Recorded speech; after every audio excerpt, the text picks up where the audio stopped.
kuchukua kombe la ligi. Kwanza tunamshukuru Mwenyezi Mungu mwingi wa rehema, ametujalia tena kushinda kikombe cha ngao ya jamii, lakini wa kipekee pia ametujalia tena kushinda mara ya 6 mbele ya mtani wetu. Imekuwa jambo zuri kwetu sisi kwa sababu mara 5 ambazo tulimfunga, leo mechi ilikuwa tofauti kidogo kwa sababu tulikuwa na benchi la ufundi jipya, tulikuwa na wachezaji wapya kwenye timu, na ukiangalia timu yetu ilikuwa haijakaa pamoja kwenye camp toka pre-season imeanza. Ratiba ya national team kama ilitupunguzia hivi ladha ya kujiandaa. Kwa hiyo somehow ilimpa mwalimu changamoto kuwaunganisha wachezaji ambao walikuwa kwenye national team na wachezaji ambao walikuwa kwenye camp yake. Kwa hiyo tumpongeze mwalimu, licha ya ugumu huo aliweza kuja na plani nzuri, plan rafiki ambazo zimethibitisha ubora na ukubwa na quality ya timu yetu. Ilikuwa ngumu kiasi gani pengine na nyinyi mmoja timu ambayo yenyewe kwenye mchezo leo kwa na pressure kwa sababu tayari mlikuwa mnahitaji yule muongo.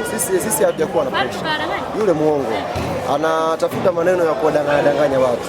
Young Africans huwa inaishi kwenye pressure yake yenyewe kwa maana ya kupata mafanikio. Yanga haijawahi kuwa na pressure kucheza mechi dhidi ya Simba Sports. Huu ni uongo ambao ameutamka hadharani akiamini kwamba anacheza mind game na Young Africans. Sisi huwezi kufanyia mind game za kitoto namna hiyo.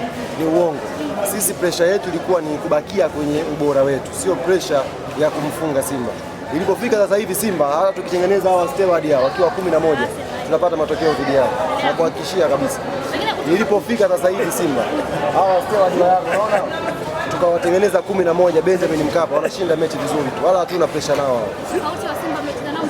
Hii ya mwaka huu ni mbovu zaidi. Hiyo ni fact zaidi. Wewe unabishana lakini ndio ukweli. Simba ya mwaka huu ni mbovu zaidi kuliko ya mwaka uliopita. Hii ni mbovu kwa sababu hata hao wapi hawana quality ya kuweza compete.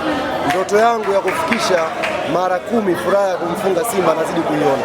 Hii mara ya 6 zimebakia 2 kwa maana ya ligi zinakuwa 8. CRDB naomba wasitukimbie ziwe 9, alafu moja tutaitafuta hata ya sherehe ya siku ya kumfukuza Fadlu. Tucheze moja ya kupongezana kwa sababu alikuwa kwa sababu ya kumfukuza kocha, tumewapa leo, wakishamfukuza tucheze mechi nyingine ya kupongezana sisi na wao. Kiwango cha Diarra namna ambavyo alianza mchezo leo unakizungumziaje?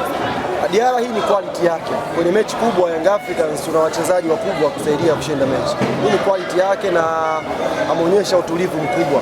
Nafikiri anaendelea kuprove kwamba wote mnaosema Diarra anafanishwa makipa wengine.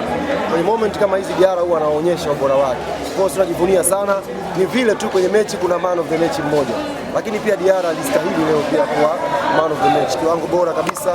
Lakini pia Duke Abuya alistahili pia kuwa man of the match. Azizi Ndambwile. Naomba nipige. Alishangaa kusiana Azizi Ndambwile na kwa niaba ya hao watu. Naomba nipige magoti. Azizi Ndambwile. Kwa niaba ya hao watu naomba nipige magoti ya kumuomba msamaha Azizi Ndambwile. Ndio.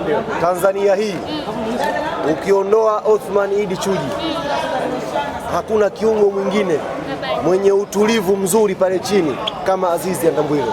Leo alikuwa anakaba, alikuwa anapasia, alikuwa anaendesha timu, anafanya tackling, anapanga timu yake vizuri. He is one of the best kwenye mchezo wa leo. Nimepiga magoti kumuomba radhi Azizi kwa ajili ya Watanzania wote. Nimepokea message nyingi sana lineup ilipotoka. Huyu vipi? Lakini amewaonyesha na mwalimu kaonyesha nini alikuwa anakiandaa pale Afrika 5 kupitia Azizi Ndambwile. Naomba nisimame. Asante. Semaji turudi kwa Dombia. Ulikuwa ukiwaambia kusema Dombia leo amekuwa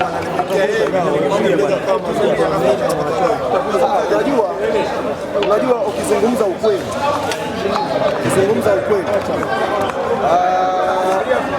Simba hawana wataalamu wazuri wa mbinu. Na hii ni fact nyingine. Miaka yote hii hapa tunawafunga second half. Sijui huwa hawajui, sijui huwa hawaelewi, au sijui ndio ule usugu ambao wako nao. Second half lazima tuwagome. Na leo tena vile kipindi cha kwanza kama Yanga haipo hivi, tukajua tu hawa watatamani second half watarudi na speed hiyo.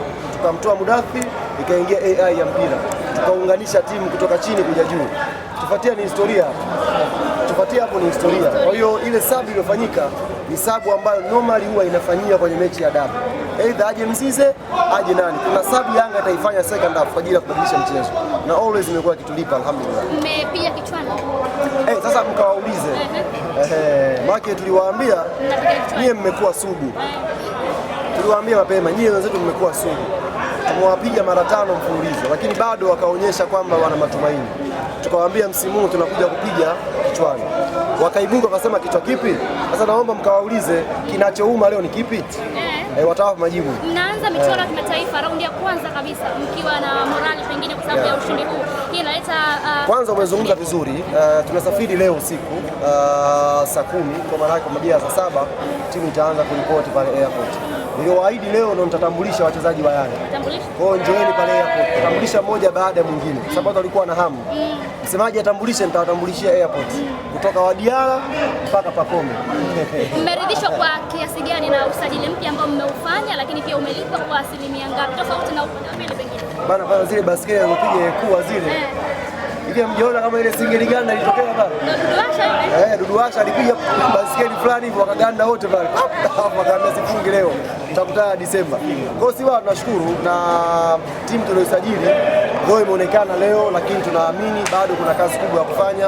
Tuna Champions League ugenini dhidi ya Angola, tuna ligi tunakuja. Kwa hiyo tunakwenda kujipanga zaidi na zaidi kuhakikisha wana Yanga wanapata furaha. Niwaambie mashabiki wa Yanga kuelekea mechi hii waliibuka wenzetu katika sisi ni kama hivi wameridhika hivi. Ni kama wanaona kumfunga Simba mfululizo ni jambo la kawaida. Niwaambie wana Yanga wenzetu, kama wewe ni mwana Yanga damu, Simba hata wakimfunga mara 20 utafurahia tu. Hata wakipata makombe mara 20 tunafurahia tu. Tuache tabia ya kuridhika na mafanikio. Haya tunayopata haya ni madogo kuliko yale makubwa tunayoyaomba. Makubwa ni haya, makubwa ni Champions League. Kama hatuwezi kuridhika, tukawa na shukrani tukishinda ngao tukimfunga Simba, Mwenyezi Mungu hawezi kutufungulia kuwafunga Al Ahly huko mbele. Kwa hiyo niwaombe wana Yanga tutoe tabia ya kuridhika. Huyu Simba anatakiwa agongwe mfululizo. Yaani itakuwa ifike hatua mechi ya dabi ikitangazwa. Humu tuje wenyewe tu uwanjani. Kuanzia mashabiki mpaka timu. Wasije hapo ndo tutastop. Hali imekuwa mbaya. Huwa mna utaratibu mkiwafunga Simba huwa mnakunywa supu. Kesho utaratibu. Sasa tunaondoka tunaenda Angola. Ndio shida. Hali moja ya Yanga ambao mtabaki Dar es Salaam.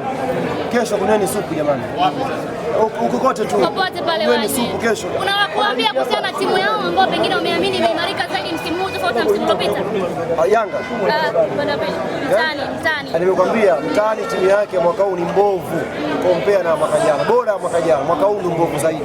Hali moja ya maeneo ambayo mashabiki wa Yanga wamekuwa wakielekea sana ni pamoja na Champions League. Ndio tunakwenda kuanza Champions League. Mechi ya Angola na mimi tutafanya vizuri inshallah.